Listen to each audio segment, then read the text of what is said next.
You're not welcome at our New Year's party, Dad. I read the text 3 times before it sank in. My own son, uninviting me from celebrating in his $1 million house while his wife's rich family laughed and drank champagne. I'm Jim Sullivan. I'm 65. I've been an electrician my whole life. And 30 minutes after getting that text, I made one phone call that would destroy everything my son thought he'd built. See, Ryan believed he was self-made. Successful investment banker, beautiful house, perfect wife from old money. He'd worked so hard to climb above his blue-collar father that he forgot something important. He forgot to check who actually owned the ground he was standing on. That New Year's Eve, while I sat in my pickup truck, watching strangers celebrate in my property, I realized my son needed to learn the difference between earning something and being given it. The lesson was going to cost him everything, but I'm getting ahead of myself. Let me tell you how a working man's quiet revenge became the most expensive education in respect my son ever received. Drop a comment and let me know. Have you ever been excluded by someone you sacrificed everything for?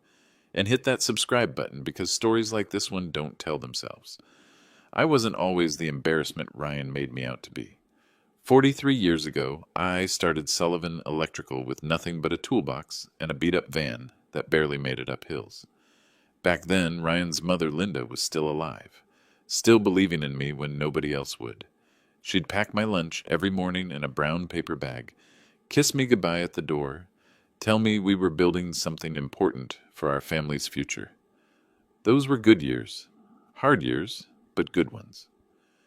I'd come home covered in sawdust and wire shavings, my hands black with honest dirt, and Linda would have dinner waiting on our second-hand table.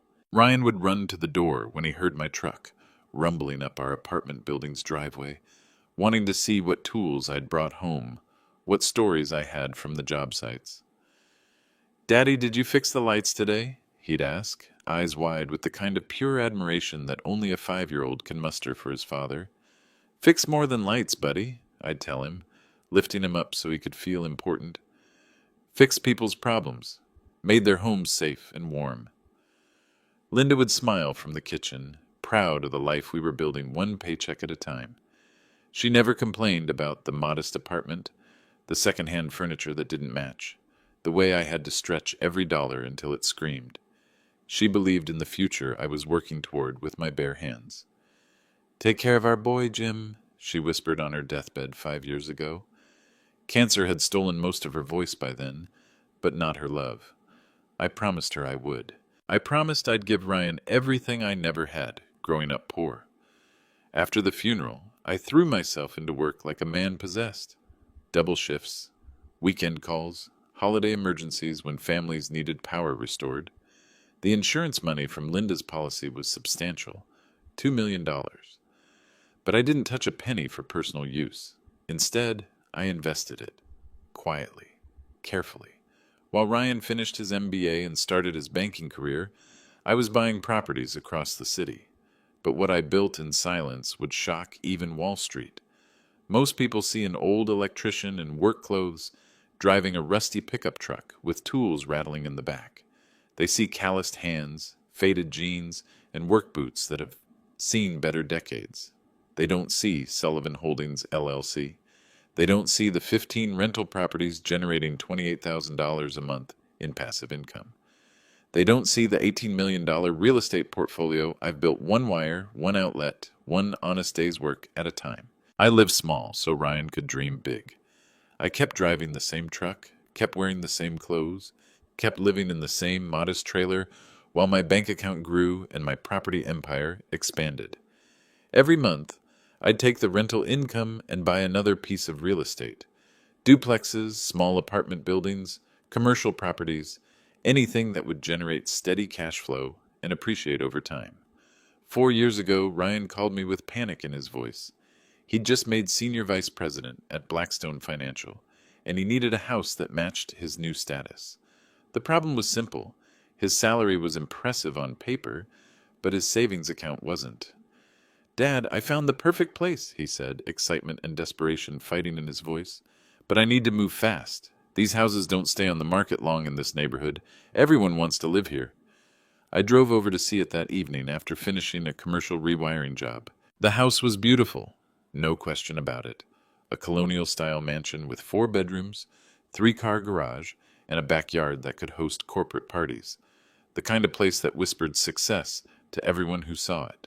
The price tag was $1.2 million. Ryan had managed to save $50,000 for a down payment and had dreams bigger than his bank account could support. "I can make the monthly payments, Dad," he said, walking me through the empty rooms like he was already the owner.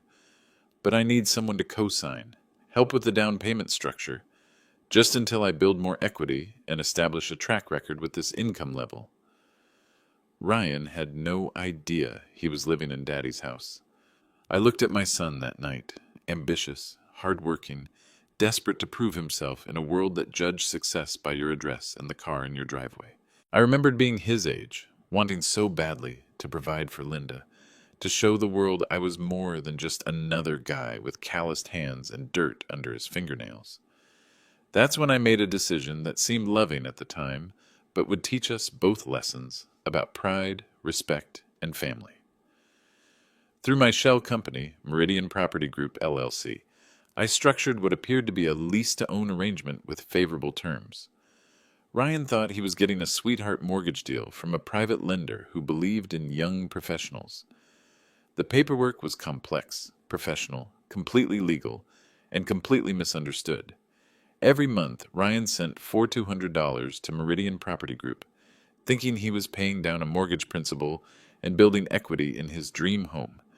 In reality, he was paying rent to his old man.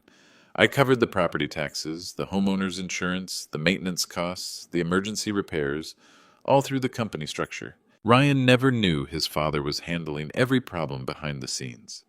The 30-day termination clause was buried in Section 12 of the lease agreement. Standard language, really. The kind of legal boilerplate that most people skip over because they trust the person offering them a good deal.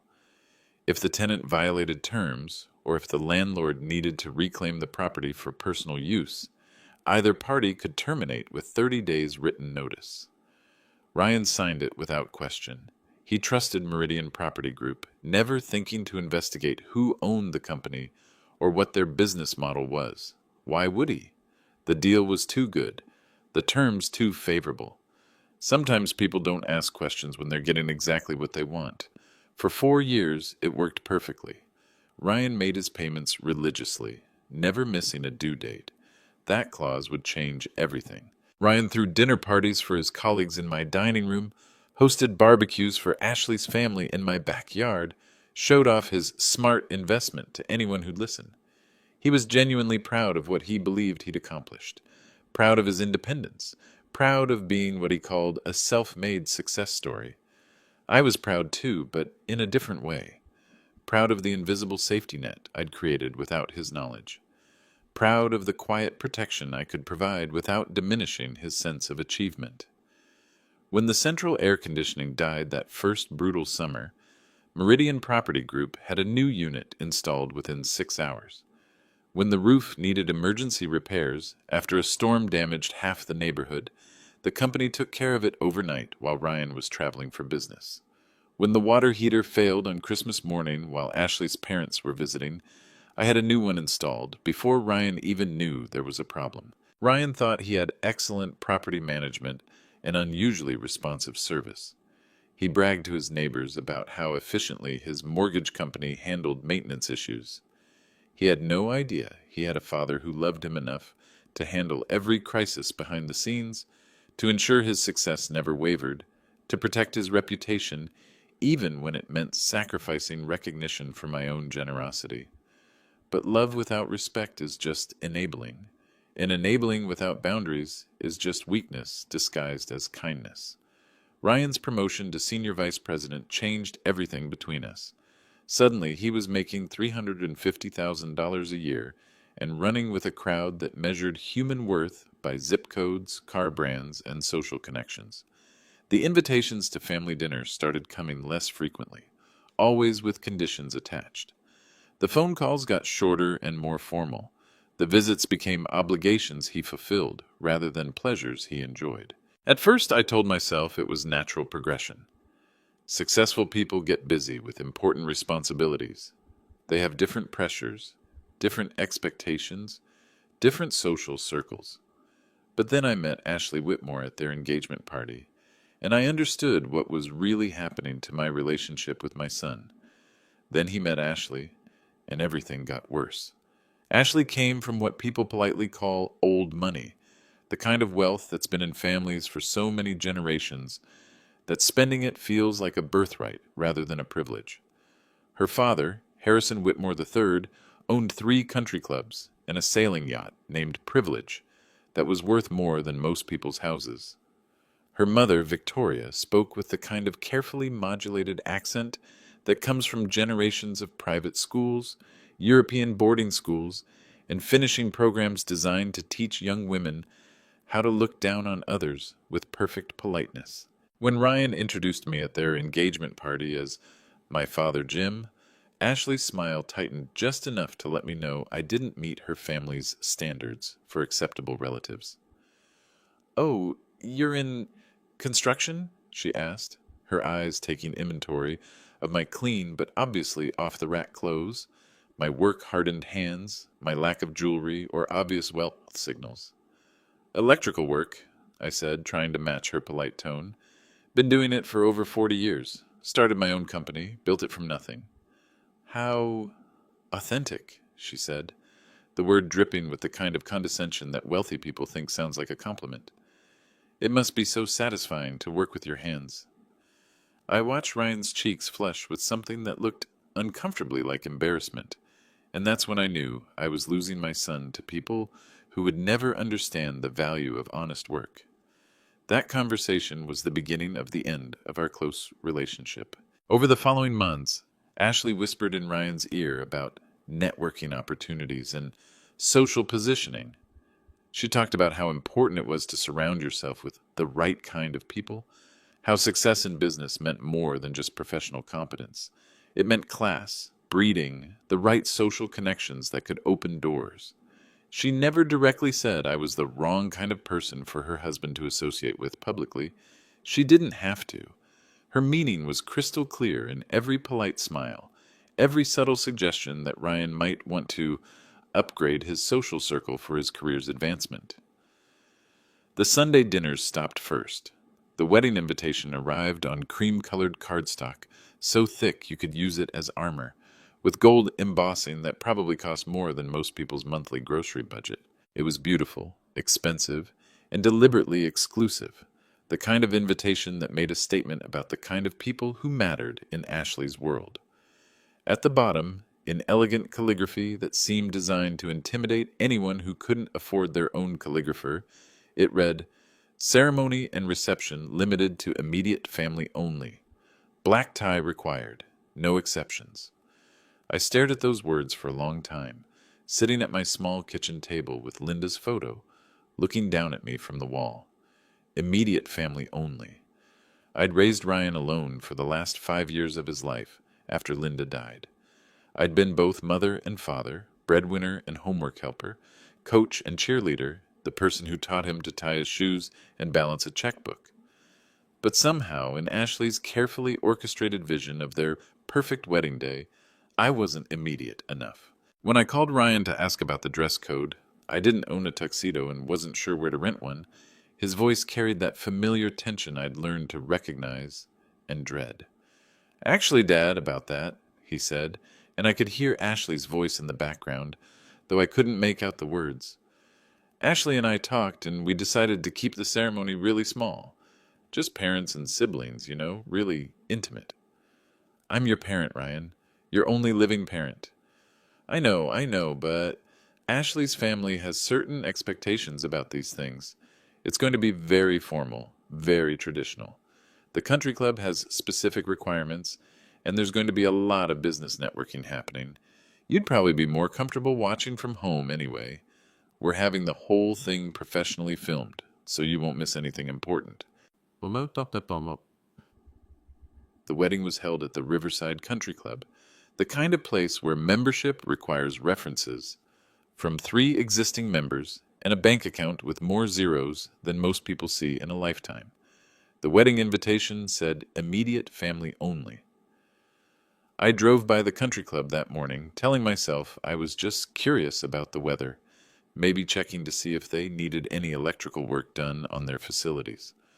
What I really wanted was one glimpse of my son on the most important day of his life, even if I had to watch from a distance, like some kind of uninvited stranger.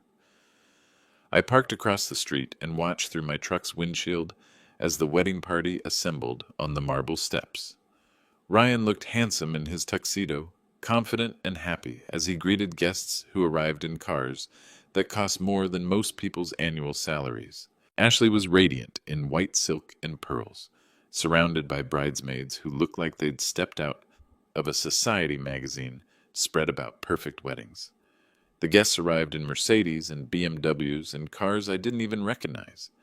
Men in expensive suits that fit like they'd been made specifically for their bodies. Women dripping in jewelry that caught the sunlight like captured starfire.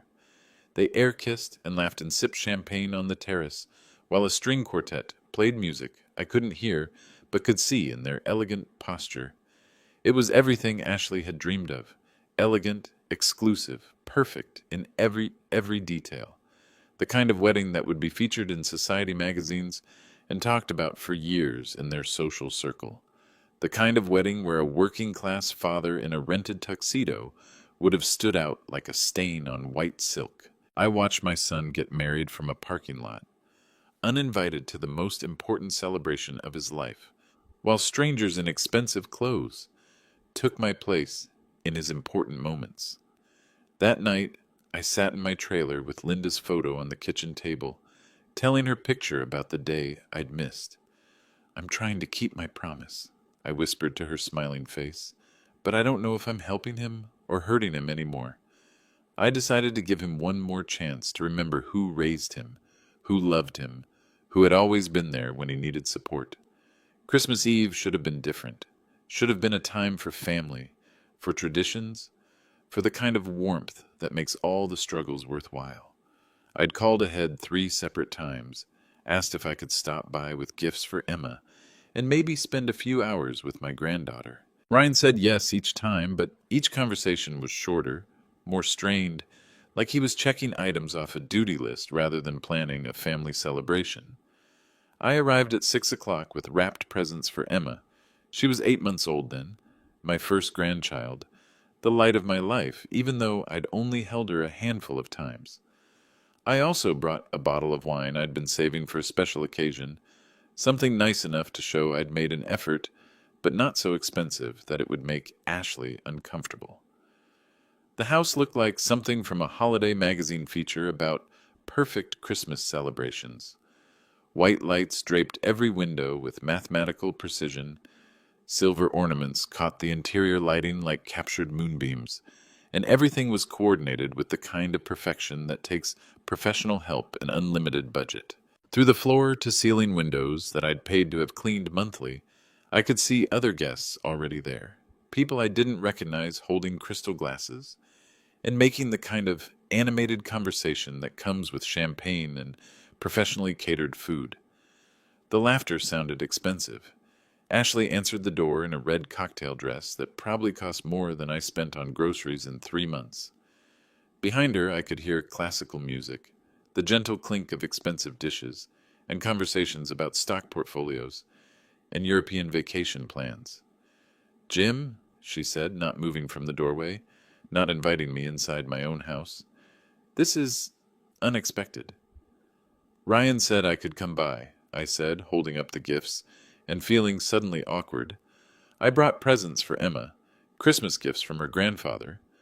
Ashley's eyes flicked over my shoulder, checking to see if any neighbors were watching this interaction, calculating the social cost of my presence. "We have important guests tonight, people from Ryan's firm, some major clients from the investment bank. It's all very business-oriented, very formal." Standing on my own property, being told I wasn't welcome by people who didn't even know they were living in my house. That's when Ryan appeared behind her, looking uncomfortable in his pressed shirt and silk tie. That probably cost what I earned in a day. "Dad, hey," he said, stepping outside and closing the door behind him like he was containing something embarrassing. "Listen, tonight's kind of turned into a work thing. Ashley's parents flew in from Charleston. We have some major clients here, people from the bank's board of directors. It's pretty high level networking stuff. The implication was clear as electric current. I didn't belong in their world of high level networking and board directors. My presence would somehow diminish their social standing, embarrass them in front of people whose opinions mattered for Ryan's career advancement. I just wanted to see Emma, I said. Give her these presents. Maybe hold my granddaughter on Christmas Eve. I know, and normally that would be great. But tonight's really important for our future. Ashley's been planning this for weeks. There's a lot riding on making the right impression. I stood there on my own front porch, the porch I'd paid to have repaired when winter storms damaged the railing, the porch where I'd installed motion sensor lighting for their security, being told that my presence would somehow damage their future prospects. Maybe tomorrow, Ryan suggested, but his voice lacked that conviction. After the holidays, when things settle down? I looked through the window one more time and saw Ashley's father holding Emma, bouncing her on his knee while the other guests cooed over her cute Christmas dress. My granddaughter was being celebrated by strangers while her actual grandfather stood outside in the cold. The country club incident happened 2 weeks later, and that was the breaking point I should have seen coming months earlier. I decided to surprise Ryan at lunch, maybe bridge the growing gap between us, with a father-son conversation over coffee and honest talk about what was happening to our relationship. What I walked into instead was a scene that crystallized everything wrong with the direction our family was heading. That's when I started making calls to my lawyer. Ryan was at his usual corner table at the Riverside Country Club dining room with 3 colleagues and Ashley, deep in animated discussion about some major acquisition deal. The restaurant was exactly what you'd expect from an exclusive country club. White tablecloths that had never seen a stain, silver service that reflected light like mirrors, and the kind of quiet elegance that comes with a 5-figure annual membership fee. I recognized the setting as pure business rather than pleasure, but Ryan was my son, and I missed him with an ache that felt physical. I missed the easy conversations we used to have, the way he used to value my opinion about life decisions, the simple pleasure of spending time together without social calculations. So I walked over to their table, hoping to steal a few minutes of his time, maybe arrange a proper visit where we could talk without the pressure of Ashley's expectations. "Hey, son," I said, approaching their table with what I hoped looked like a confident smile. "Thought I might buy you lunch if you have a few minutes." The conversation stopped like someone had thrown a switch. 4 sets of eyes looked up at me. Work boots still dusty from the morning's electrical job, faded jeans that had seen honest work, flannel shirt that had been washed so many times it was soft as cotton gauze. I was dressed for the kind of work that keeps the lights on and the power flowing, not for the Riverside Country Club dining room where deals worth millions were discussed over wine that cost more per bottle than most people earned in a week. Ashley's face cycled through white, red, and back to white again. "Oh, She looked around desperately, clearly calculating social damage, and trying to figure out how to minimize the embarrassment of having a working-class man approach their business table. "Everyone," she said finally, her voice bright with fake cheerfulness, "this is our handyman, Jim. He's been doing some electrical work on our house system." The word handyman hit me like a physical slap. Ryan sat frozen, saying nothing, not correcting her, not claiming me as his father, just sitting there in silence while his wife reduced me to hired help. I smiled and played their game, but I was done playing. "That's right," I said, playing along because I didn't want to embarrass him further in front of his business associates. "Just finished checking your wiring system, Mr. Sullivan. Everything's working perfectly. You've got excellent electrical infrastructure."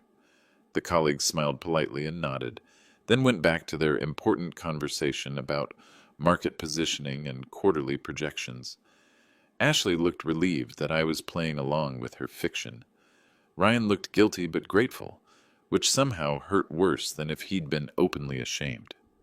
Walking out of that country club, I realized my son was embarrassed of the man who'd given him everything he thought he'd earned on his own merit. That night, I called my lawyer and asked specific questions about that 30-day termination clause I'd buried in Section 12 of Ryan's lease agreement.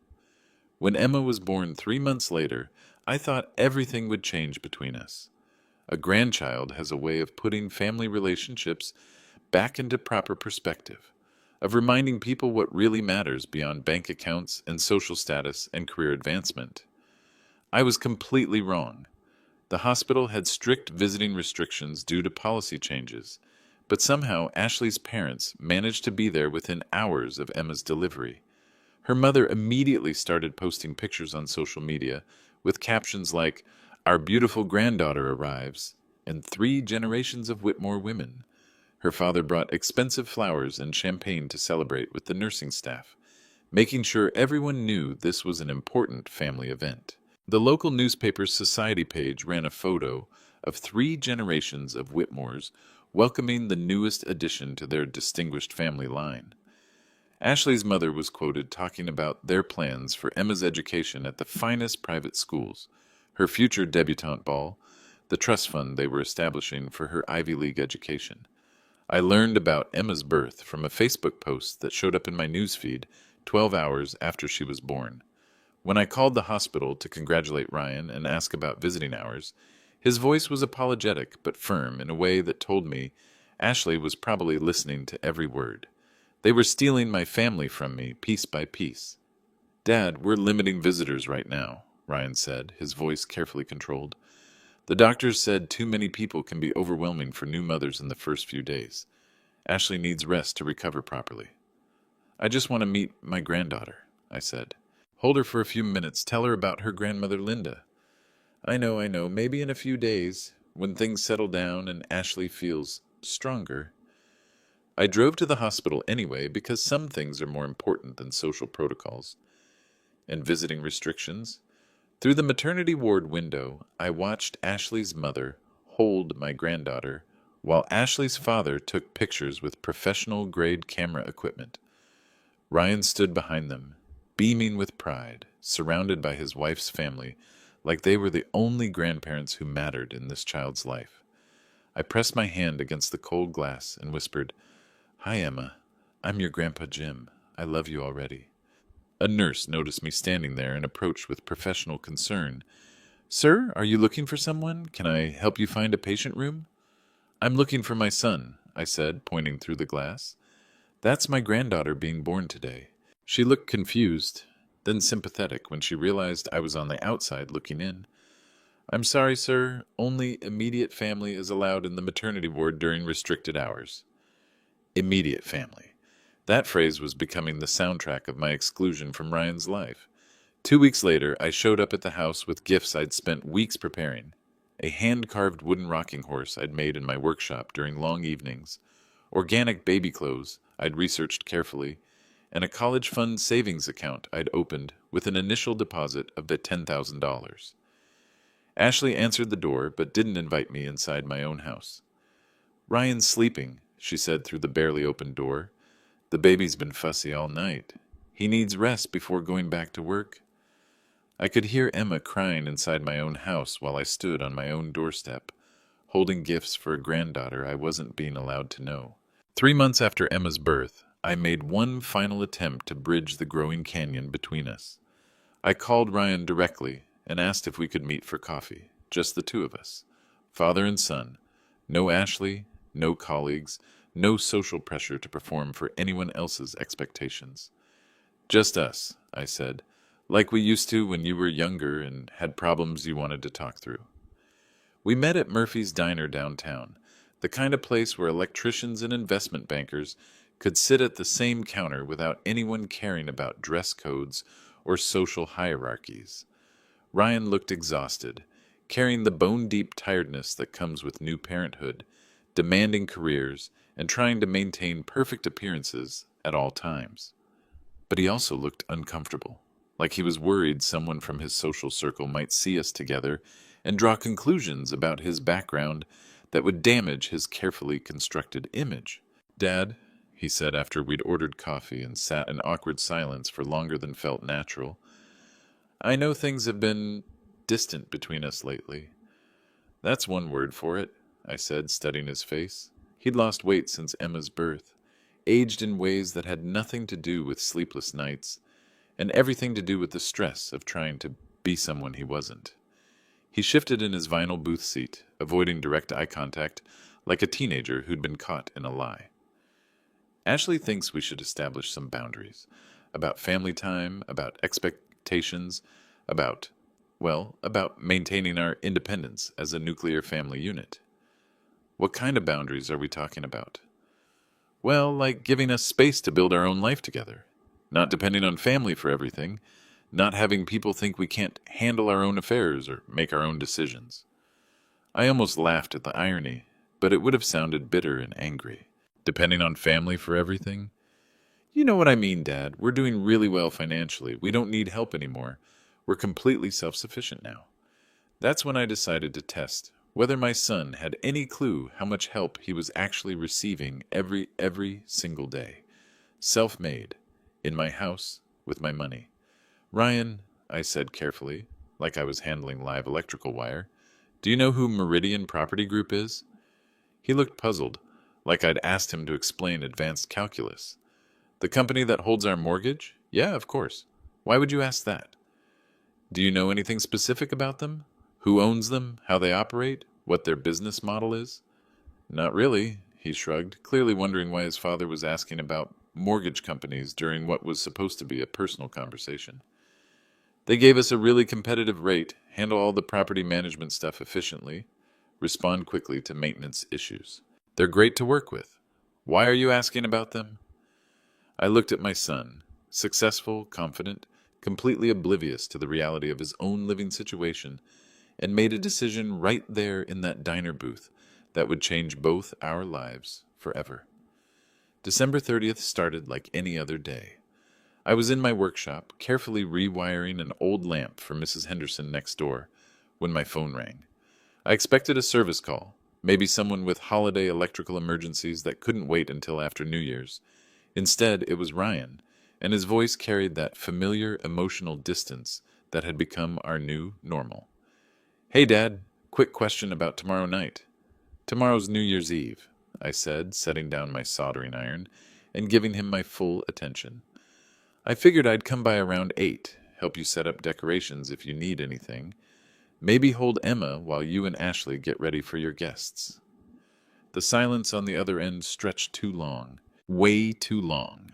Long enough for me to know that something was wrong before he said a single word. Actually, Dad, that's what I wanted to talk to you about. My chest tightened like someone had wrapped electrical tape around my ribs. Then my phone buzzed, with the text that changed everything. Ashley's family is flying in for the party, Ryan continued, his voice sounding rehearsed, like he'd practiced this conversation. Her parents, her brother and his wife, some of their close friends from the yacht club.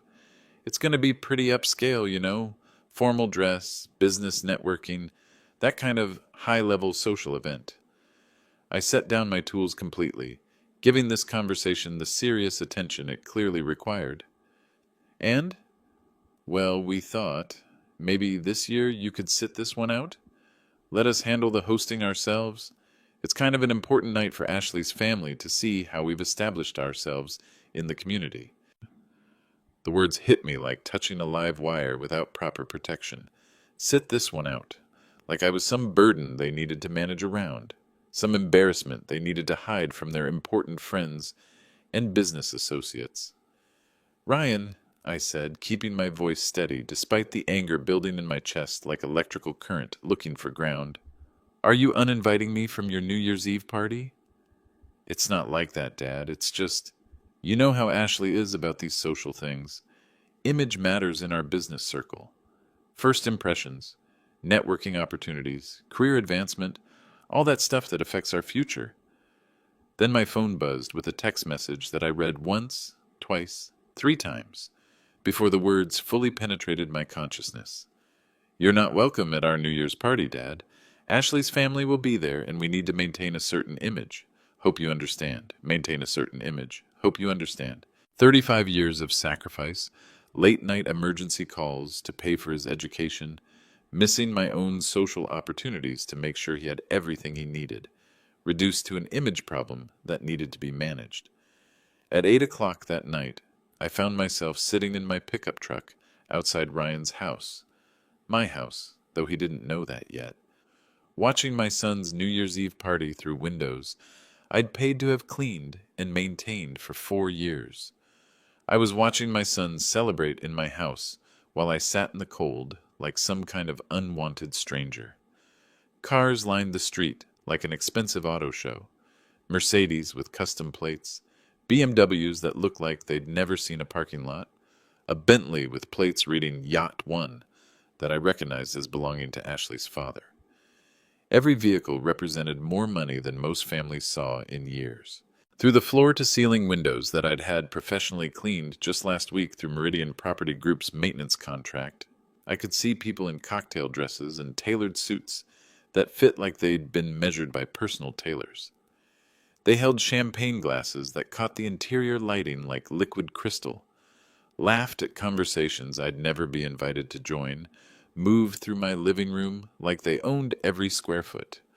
Professional caterers moved through the kitchen I'd paid to renovate, setting up elaborate food displays on counters I'd chosen and paid for. A bartender in a bow tie mixed drinks behind a temporary bar set up in the corner of the living room where Linda's favorite chair used to sit. My house had never looked more beautiful or felt more distant. Ashley had decorated it with white lights and silver streamers, transforming my modest investment property into something that belonged in the society pages of magazines I'd never read. It looked like the perfect backdrop for the perfect life they believed they'd built through their own merit and hard work. And I was sitting in my pickup truck in the freezing December cold, watching through glass like some kind of pathetic stalker who didn't understand social boundaries. The cruelest part wasn't just the exclusion itself. It was watching them give guided tours to Ashley's family, pointing out architectural features of the house like they'd personally selected every detail. Ashley gestured toward the kitchen renovation I'd paid for, the hardwood floors I'd maintained, the crown molding I'd had installed to increase the property value. Her mother nodded approvingly at their excellent taste and smart financial planning. They were giving tours of my house to people who thought I wasn't good enough to enter my own property. At 10:30, Ashley's father, Harrison Whitmore III, according to the country club directory I'd looked up online, raised his champagne glass for what appeared to be an important toast. Self-sufficient. The words hit like a sledgehammer to my pride. I could hear Harrison's commanding voice clearly through the slightly open window. The winter air carried his words like he was speaking directly into my ear. To Ryan and Ashley, he announced in the kind of voice that comes from generations of giving orders and having them obeyed without question, for building something truly magnificent together. It takes real character to achieve this level of success so young, especially without relying on family wealth or connections. You've earned everything you have through pure merit and determination. The assembled guests murmured agreement and raised their crystal glasses in a symphony of expensive chimes. Ryan beamed with pride, like he was receiving a Nobel Prize, accepting congratulations for his self-made success story from people who mattered in his social and professional world. Ashley squeezed his hand, practically glowing with satisfaction at this public recognition of their independence and achievement, without relying on family wealth, earned through pure merit and determination. I gripped the steering wheel until my knuckles went white and my fingers ached from the pressure. They were toasting my son's complete independence while standing in my living room, drinking champagne I'd indirectly subsidized, celebrating achievements built on a foundation I'd secretly provided and maintained for 4 years. But the absolute worst was yet to come. "Harrison, you simply must tell us," called Ashley's mother from her position near the fireplace I'd had professionally cleaned last month. "How did these two remarkable young people manage to afford such a magnificent home in this exclusive neighborhood? The real estate market has been so incredibly challenging for young professionals." Ryan's answer cut through the night air like a blade through my heart. "Hard work, smart investments, and absolutely no handouts from family. We believe completely in making our own way in the world. We've built this life without taking a single penny from anyone else." Ashley added with a laugh that carried perfectly through the cold December air. Some people never evolve beyond their circumstances, never rise above their limitations. We refuse to let family background hold us back from achieving our potential. The group laughed appreciatively. At my expense, at blue-collar workers everywhere, at people like me who supposedly never evolved beyond working with our hands for honest wages. They were laughing at the man who owned the ground they stood on, who paid for the roof over their heads, who made their entire lifestyle possible. I started my truck and drove home in complete silence. In my trailer, I pulled out the lease agreement from my filing cabinet, the same document Ryan had signed 4 years ago without reading the fine print carefully enough to understand what he was actually agreeing to. Section 12 stared back at me like it had been waiting for this moment. 30-day termination clause for any reason, with proper written notice to the tenant. At 12:15 a.m. on New Year's Day, I called my lawyer Michael Richardson, who'd handled my real estate transactions for 20 years. Michael, it's Jim Sullivan. I need you to draw up a 30-day notice to quit for one of my properties. His voice was groggy, but immediately alert. He'd been in real estate law long enough to know that midnight calls on holidays usually meant serious business that couldn't wait for normal office hours. Which property are we talking about, Jim? Property number 7, the Colonial on Maple Street. I could hear papers shuffling on his end as he accessed my file from his home office computer. That's the lease-to-own arrangement, right? The one you set up through a Meridian Property Group? That's the one. Jim, there was a long pause. This is your son we're talking about. I'm fully aware of who the tenant is, Michael. Another pause, longer this time. Any particular legal reason for the termination that I should include in the documentation? I looked out my trailer window toward the distant neighborhood where Ryan's house still glowed with party lights, where people who thought I wasn't good enough for their social circle were celebrating in my property. The tenant has violated the terms of respectful occupancy. Michael had been practicing real estate law long enough to know that family business sometimes intersected with property law in ways that couldn't be explained in standard legal terminology. By morning, the paperwork would be filed with the county. Sometimes the best lesson is the hardest one to teach and the most expensive one to learn. January 2nd, 9:47 a.m. The process server found Ryan at his office at Blackstone Financial, surrounded by colleagues returning from holiday break, with coffee cups steaming and New Year's resolutions still fresh in their minds. Ryan Sullivan? Yes, that's me. You're being served with a 30-day notice to quit premises located at 1247 Maple Street. The envelope was thick, official, impossible to ignore or dismiss. Ryan's colleagues looked up from their morning emails and phone calls as he signed for the certified documents, with hands that had started to shake visibly. His assistant, Margaret, craned her neck curiously to see the legal letterhead. "What's Meridian Property Group?" she asked with the kind of innocent curiosity that makes private matters public. Ryan's face drained of color completely as he scanned the dense legal language that suddenly seemed written in a foreign dialect. Lease termination, 30 days to vacate. Failure to comply would result in formal eviction proceedings and potential legal action for unlawful detainer. At the bottom, a signature he didn't recognize and a phone number for legal inquiries. I don't understand," he said to the process server, who was already turning to leave with professional efficiency. "There must be some mistake here. This is my house. I have a mortgage, not a lease." The process server handed him a business card without much interest in Ryan's confusion. "All inquiries should be directed to the property management company, sir. Have a good day." The office fell silent except for the hum of computers and the distant sound of traffic. Ryan's colleagues exchanged meaningful glances, the kind of looks that said someone's personal business had just become very public in the worst possible way.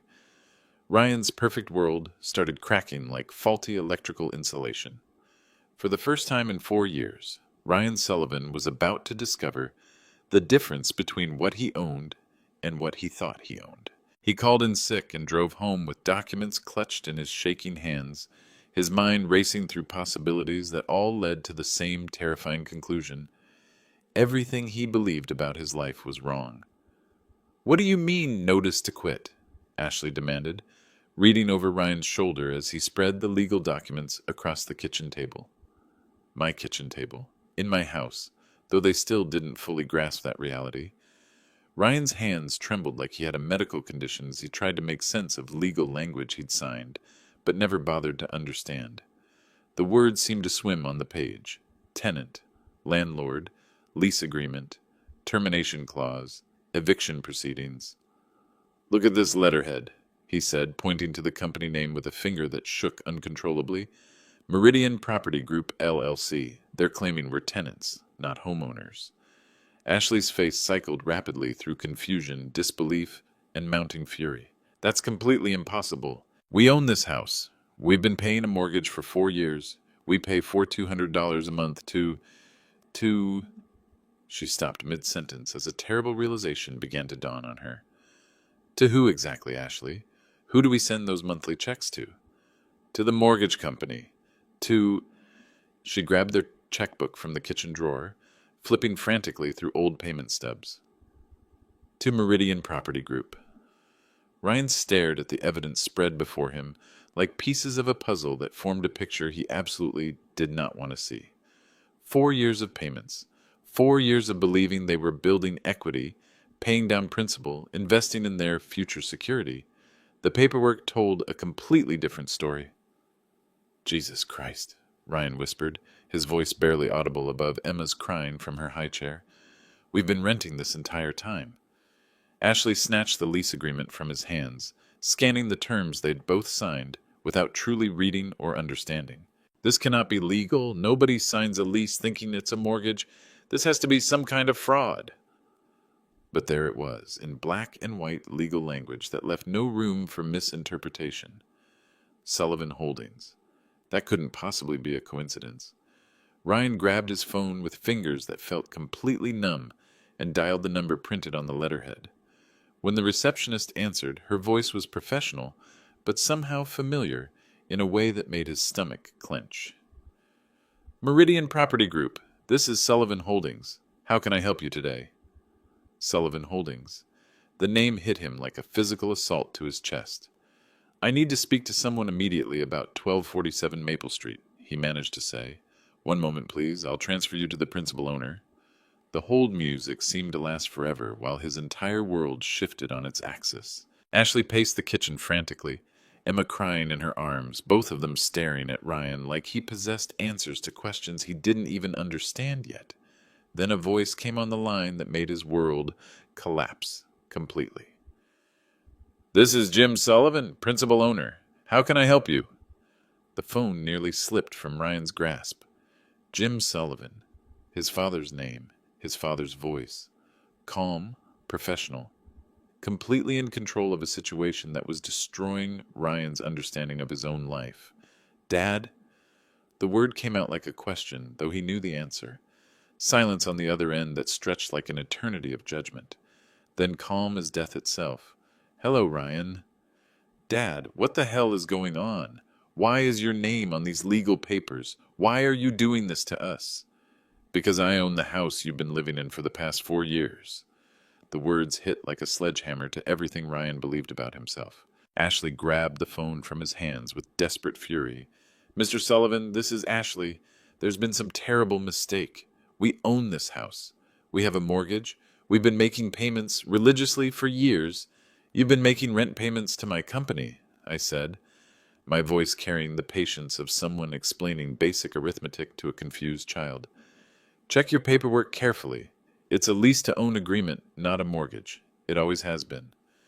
Ryan took the phone back, his voice breaking like an adolescent's. Dad, I don't understand. Why would you do this to me? Why would you lie to us? 35 years of chances. You had them all. I did it to help you, son, I said, my voice carrying 4 years of unacknowledged sacrifice. 4 years ago, you needed a house to match your new position and didn't have the credit history or down payment capital. I provided both through my company, kept you safe while letting you feel independent. But why are you kicking us out now? The question hung in the air like smoke from an electrical fire. Because respect can't be rented, Ryan, and you've been in arrears on that account for a very long time. Ryan's voice cracked completely. Dad, please. We can work this out somehow. I'm sorry about the party. I'm sorry about everything that's happened. About which specific incident, Ryan? The wedding I wasn't invited to because I wasn't considered immediate family? The Christmas Eve you asked me to leave because I might embarrass your business associates? The hospital where I couldn't hold my granddaughter because I wasn't on the approved visitor list? Or maybe the country club where your wife introduced me as the handyman to your colleagues? Each word was a nail in the coffin of the relationship we used to have. Ashley grabbed the phone again, her voice shrill with the kind of panic that comes when your entire world is revealed to be built on lies. Mr. Sullivan, you cannot just throw us out like common renters. We have a baby, we have careers, we have standing in this community. You have 30 days, I said, cutting through her protestations with the finality of a legal document. That's what the law requires, and it's more consideration than you've shown me for the past 2 years. This is absolutely insane, Ashley screamed into the phone. We won't be humiliated by some bitter old man who can't accept that his son has moved up in the world. Moved up? The irony in my voice was unmistakable. You're living in my house, Ashley. You've been living in my house for 4 years. I own the ground you're standing on, the roof over your head, and every square foot of equity you thought you were building. Ryan was crying now, actually crying like a child who'd been caught in an unforgivable lie. Some choices can't be undone, and some lessons come too late to matter. Ashley's immediate solution was to fight back with every legal resource they could afford. She spent the next 3 days on the phone with every attorney in the city who would take her call, desperately seeking someone who would tell her what she needed to hear. That this was illegal, unconscionable, something they could successfully contest in court. The legal reality was harsh and completely unforgiving. Ma'am, the third lawyer explained with professional patience, your husband signed a valid lease agreement with clear terms. The property owner has followed all legal procedures for termination. The 30-day notice was properly served according to state law. Unless you can prove fraud, deliberate misrepresentation, or coercion in the original signing, you don't have legal grounds to contest this eviction. But we thought it was a mortgage, Ashley protested desperately. What you thought and what you legally agreed to are two completely different matters. The document is unambiguous. This is a residential lease with a purchase option that was never formally exercised. Ashley threw the phone across the room, watching it shatter against the wall, like her dreams of fighting this through the legal system. This is all your fault, Ryan, she screamed, her voice echoing through my house. You should have read the paperwork more carefully. You should have known what you were signing. How could you be so completely stupid? But Ryan wasn't listening to his wife's recriminations anymore. He was sitting at the kitchen table, staring at the wall, doing terrible mathematics in his head that led to devastating conclusions. 4 years of rental payments, $4,200 multiplied by 48 months. Over $200,000 in money they'd believed was building equity and securing their future. Money that had actually been flowing directly into my bank account while I covered all the real expenses of property ownership. We never owned any of it, he whispered to himself like he was practicing saying the words. Not 1 square foot, not one shingle on the roof, not one doorknob or light switch. Ashley's parents refused to help when she called them in complete desperation. We cannot be associated with this kind of situation, her mother said with ice-cold finality. It reflects very poorly on our family reputation. The moving trucks were scheduled for Monday morning. Moving day arrived with the kind of professional efficiency that comes with expensive moving companies and careful legal planning. I'd hired Prestige Moving Services, the most reputable company in the city with excellent reviews and full insurance coverage, not out of cruelty toward my son, but because I wanted everything done correctly, legally, without giving Ryan any grounds to claim harassment, illegal eviction, or improper handling of his belongings. The trucks arrived at 8 a.m. sharp, like a perfectly choreographed military operation. By 8:15, half the neighborhood was gathered on sidewalks and positioned behind curtains, watching with fascination as boxes and furniture emerged from 1247 Maple Street, like the house was being systematically emptied of 4 years of accumulated dreams. Ashley cried openly as her belongings were loaded onto trucks with mechanical precision, by men who treated her most precious possessions like cargo to be transported. The expensive furniture that had looked so perfect in my spacious rooms, the wedding gifts that represented their social connections and family approval, Emma's elaborate nursery set that had cost more than most people's annual car payments. Everything that had made up their picture-perfect life was being reduced to cardboard boxes with inventory numbers written in black marker. Ryan stood on the front lawn in yesterday's wrinkled clothes, unshaven and hollow-eyed, watching his entire life get packed away by strangers who treated his personal belongings like items on a moving manifest. Neighbors whispered behind their hands and peered through windows, and I could see the exact moment when the family's reputation in this exclusive neighborhood shifted from admiration and envy to pity and social embarrassment. "Daddy," Emma reached for Ryan from Ashley's arms with the innocent confusion of an 18-month-old who couldn't understand why her familiar world was disappearing into the backs of large trucks, why her parents were crying, why strangers were carrying away her toys and furniture. At 2 p.m. exactly, the trucks pulled away from my house, leaving behind empty rooms and a family with nowhere to go, but down from the heights they'd thought they'd earned through their own merit. Pride comes before the fall, and the fall had finally arrived with professional moving services and legal documentation. Ryan had chosen pride over family, image over integrity, social status over the man who'd secretly provided everything he thought he'd achieved on his own. The professional fallout was swift, merciless, and completely predictable. Investment banking is a much smaller world than most people realize, and news travels at the speed of gossip when a senior vice president gets evicted from his own home by his own father. By Thursday morning, Ryan's colleagues were whispering in the break room with the kind of excited curiosity that feeds on other people's misfortune. By Friday afternoon, it was the primary subject of bathroom conversations and coffee break speculation. By the following Monday, clients were asking pointed questions about Ryan's judgment and financial stability. "Did you hear about Sullivan? Got kicked out of his house by his own father. And I thought he owned that place outright. Didn't he always brag about his real estate investments and property appreciation? Apparently not even close. Word is he's been living in his father's rental property for years without knowing it. The old man pulled the rug out from under him completely." The story spread through Blackstone Financial like wildfire, each retelling adding new details and fresh humiliation. How can you manage multi-million-dollar investment portfolios for sophisticated clients when you can't manage your own basic housing situation? How can you advise wealthy families on real estate investments when you don't even understand your own lease agreement? How can anyone trust your professional financial judgment when your personal finances are a complete disaster? Ryan's boss, Margaret Chen, called him into her corner office on Friday afternoon.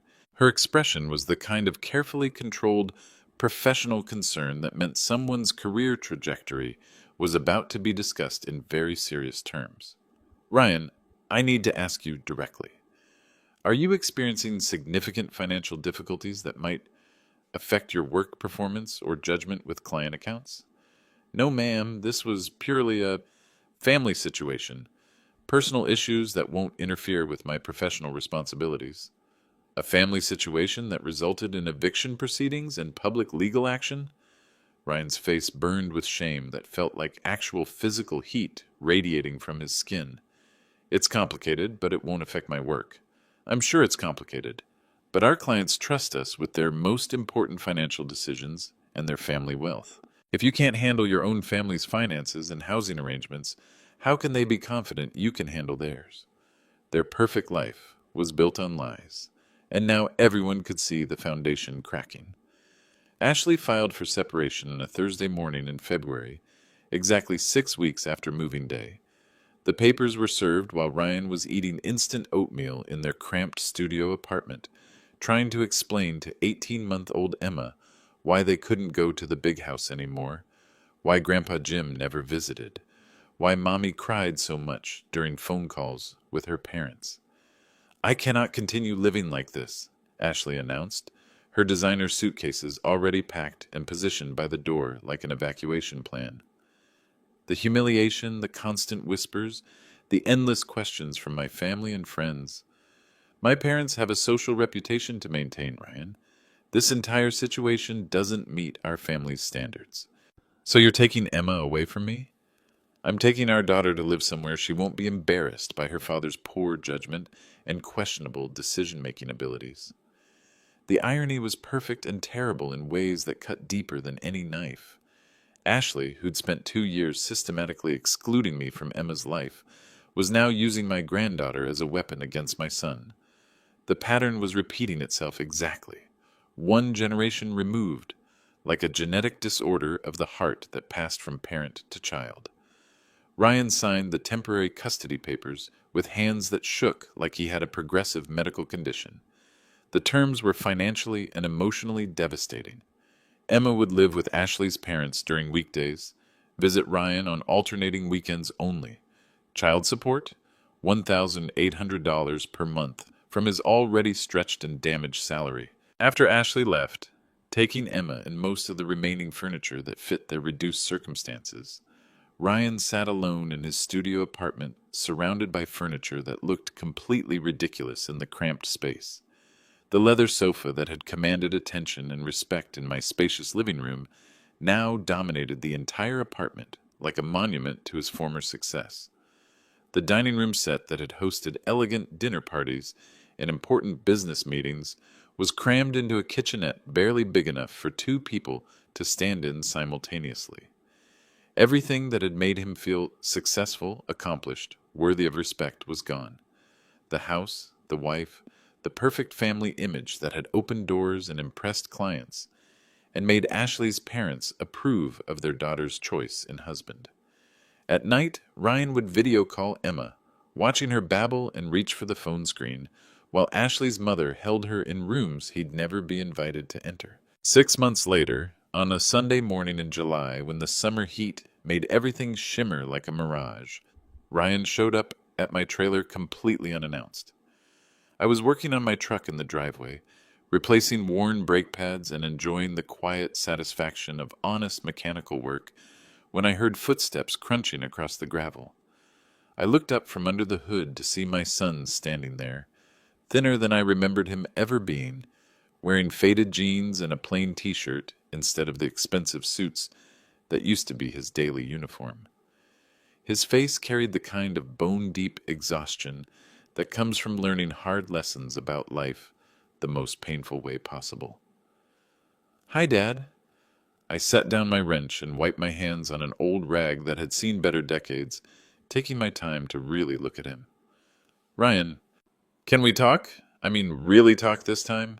I nodded toward two folding chairs I kept by the trailer's front steps, the same chairs where Linda and I used to sit in the evenings after dinner, planning our future and watching the sun set over the small world we'd built together. We sat down like strangers meeting for the first time, the morning sun warming our faces, while the emotional distance between us remained measured in much more than just physical feet. "I lost everything," he said finally, his voice carrying the flat honesty of someone who'd completely run out of pretenses and social masks. "The house, Ashley. Half my time with Emma. My reputation at work is completely destroyed. The friends I thought I had from the country club don't return my phone calls anymore. Everything I thought made me successful, everything I was proud of and bragged about, it's all gone." I waited patiently. This was his conversation to lead, his apology to make or not make, his bridge to build if he wanted one to exist between us again.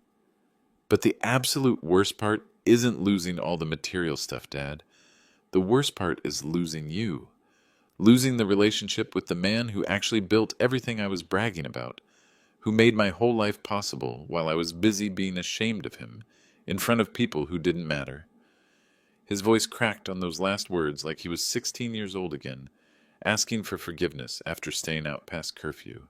I spent 2 years being embarrassed by the person who loved me enough to sacrifice his own recognition so I could feel successful and independent.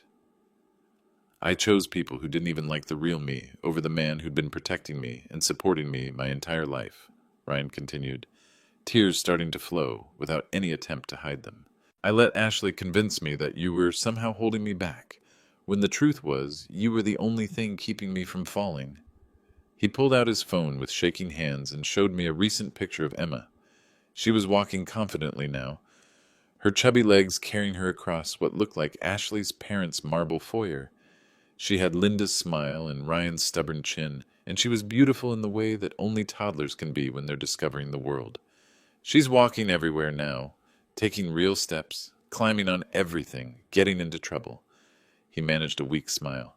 She's got your determination and Mom's curiosity. I thought you should know how she's growing. I studied the photo carefully, my granddaughter's face bright with the pure joy that only 18-month-olds can manage when everything is still new and exciting. She's beautiful, Ryan. She looks like she's got your mother's spirit. I want her to know her grandfather, he said, his voice gaining strength like he'd been practicing this conversation. The real one, not the embarrassment Ashley convinced me you were, but the man who built a business empire while wearing work boots. The man who owned more property than most real estate companies while living in a modest trailer because he was more concerned with substance than appearance. He wiped his eyes with the back of his hand, no longer caring about maintaining any kind of image or composure. I want Emma to know about the man who loved his family enough to sacrifice everything for their success, even his own credit and recognition. I want her to understand what real strength looks like, what real love does when nobody's watching. I felt something in my chest loosen, like a knot that had been tied too tight for too long was finally getting some slack. Respect can't be bought or inherited, son, I said quietly, the words coming from somewhere deep in my chest where I'd been carrying this pain. It has to be earned every single day, one choice at a time. Ryan nodded, tears streaming down his face without shame or embarrassment. I know, Dad. I understand that now, and earning it back is going to be harder than earning it the first time. I looked at my son sitting there in my folding chair, humbled, broken, finally understanding what he'd thrown away and what it might cost to recover even a small piece of it. For the first time in 2 years, I could see past the expensive clothes and social pretensions to the boy I'd raised. The man Linda had hoped he'd become before cancer took her away from us.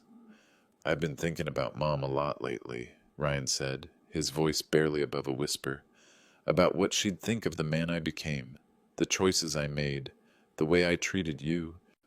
Your mother loved you more than her own life, I said, but she also raised you to be better than what you became these past 2 years. I know. I failed her. I failed you. I failed that Emma. He looked down at his hands, the same hands that used to help me sort screws and hold flashlights when he was small. But I want to try to make it right, if you'll let me. I was quiet for a long moment, listening to the sounds of the neighborhood waking up around us. Somewhere a lawnmower started up. A dog barked. Life continuing its normal rhythm while we sat there trying to figure out if we could rebuild something that had been broken so thoroughly. It won't be easy, I said finally. Trust is like electrical work. Once you've damaged the wiring, you have to rebuild the whole system from scratch. You can't just patch over the burned parts and hope for the best. I understand that. I'm willing to do whatever it takes. Are you willing to do it without Ashley? Because she's never going to accept me as family. I'm always going to be the blue-collar embarrassment who doesn't fit her image of success. Ryan was quiet for a long time, considering the full weight of what I was asking him to choose. Ashley made her choice when she filed for separation, he said finally. She chose her parents' approval over our family. I'm done making that same mistake. I nodded slowly. Then let's start earning it back, son. One day at a time, one honest conversation at a time. The sun was getting higher now, promising another hot day, but sitting there with my son, I felt something I hadn't experienced in 2 years. Hope that we might actually find our way back to being a family again.